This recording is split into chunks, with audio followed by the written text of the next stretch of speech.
All right, everyone, there's some reverse psychology shenanigans going on right now, mounted by the TDS-suffering legacy media. I don't believe that the average legacy exec is worried about Ron DeSantis. Based on his behavior, any reasonable analysis of his behavior, he has some populist leanings. He injected some extra populism into his campaigning because he was endorsed by Trump the first time around and barely inched over the finish line, so they were friendly at the time, more or less. Things have gone sour now because Big Don doesn't like it when people run against him, and Ron DeSantis doesn't seem to appreciate it either. I don't think, though, looking overall at what DeSantis has done, mostly it's a quasi-throwback to the more moralistic side of the GOP, squished together with some elements of MAGA populism to be palatable to populistic voters. I would say that the level of moralism that he's engaged in Florida, some of which I support and some of which I don't, by the way, it really depends on the issue. So, for example, I do not believe in cutting off abortion access at 8 weeks. Or is it 6 weeks? It's draconian. First trimester, that's fine. Exception for, woman's life in danger thereafter is pretty much where most of the civilized world is at, and where many of the states are at. Most of them do not want Ralph Northam's 9-month abortion capabilities with, hey, well, and if it's born normally, we'll find out what we can do thereafter. That's pretty sick and morbid. What you're doing is killing a baby. You're literally sacrificing it Moloch style at that point. As a non-Christian, I'm fully willing to admit the morbidity of that situation. Anything third trimester is out of my comfort zone because it could be born by C-section and be perfectly viable 95% of the time. Give it a fucking chance. If the woman doesn't want to keep it, then it goes up for adoption. Her hands are clean of it, etc. I guess in some cases it's how dare the government make me have a C-section scar. That baby is only 8 months. It's not born yet, so it's not really a person. Okay, that kind of overstretching is what has deviated me from the liberals somewhat on the issue of abortion over time, where I used to be arguably far left on the position. Meanwhile, in Florida, you have some good moralism. Although I wouldn't really call it moralism, that's the way that it's cast. It is a moral issue, so we'll use the term. Namely, banning books in taxpayer-funded libraries that are being interacted with by, 5-year-olds from having explicit content in them. It's not necessary. The parents don't want it. The taxpayers don't want it. The kids don't need it. It elucidates no meaningful point for that age demographic. I support DeSantis' move on that particular issue.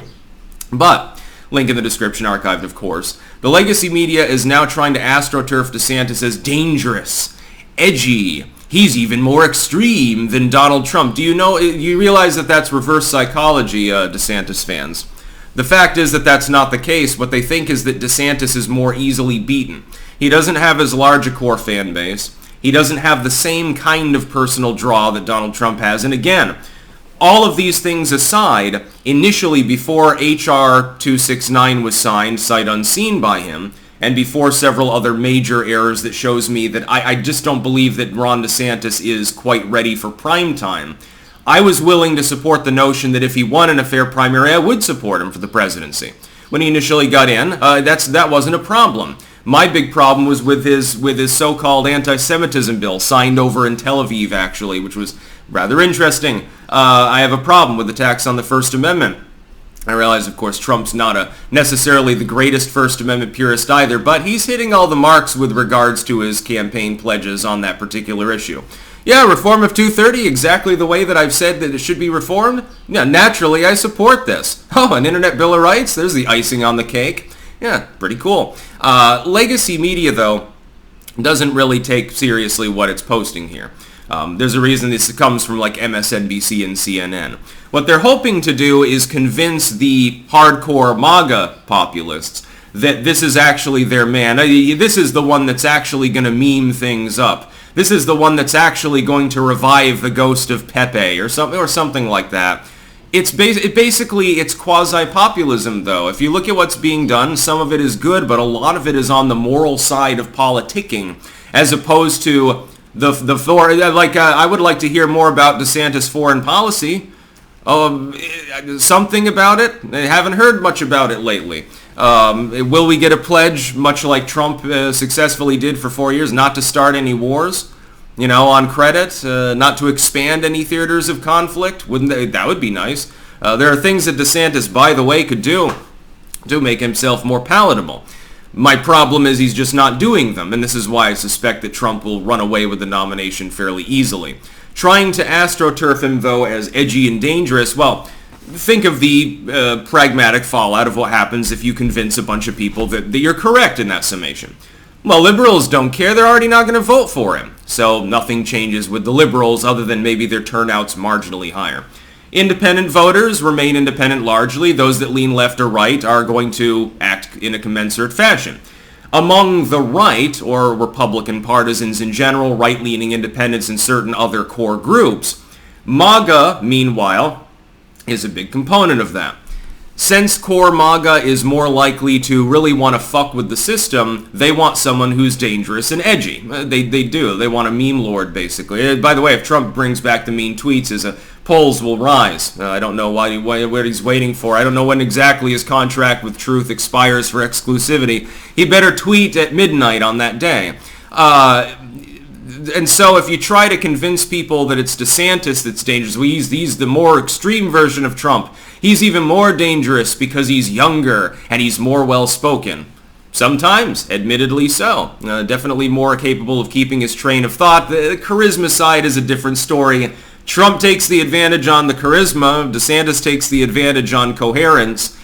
Pick your poison, I guess. Nobody's perfect. And that's admitted as a Trump fan. He could be more on focus and on point at more times. There's a teleprompter there. He does a good job, generally. Sometimes he goes a little bit off the rails, including in his campaign messages, you'll notice. But DeSantis is not the dangerous, edgy one. DeSantis is the one who doesn't take office in the first place because he probably could not win in the general, not because he doesn't have a similar platform overall, not because his age is wrong, not because of physiognomy. Again, against Trump, that matchup is meaningful. Against a dude in his, well, at that point, almost mid-80s, not going to be a problem. So none of those are problematic with DeSantis. His main problem, he's got a good core constituency in a competitive state that could come down to the wire. DeSantis would run away with Florida in general. I believe that. The problem is he is self-sabotaging. He keeps self-owning. And the legacy media certainly has noticed this, since they coordinate directly with the DNC for the most part at this point, and Fox and a few others with the RNC, which is no lover of MAGA. Certainly they have noticed that Ron DeSantis has a tendency to self-implode. H.R. 269, although that's not a mainline issue, certainly elements of MAGA were not amenable to the passage. I was one of them. Certainly his Twitter campaign launch, that didn't exactly go off without a hitch, now did it? And attacking Donald Trump, days after his indictment, trying to weasel in an attack for absolutely no reason at the worst possible time. You can't make such mistakes in a general election and hope to prevail. So that's why they want him to be nominee. I suspect that they will not get their wish. That's about all. Peace out.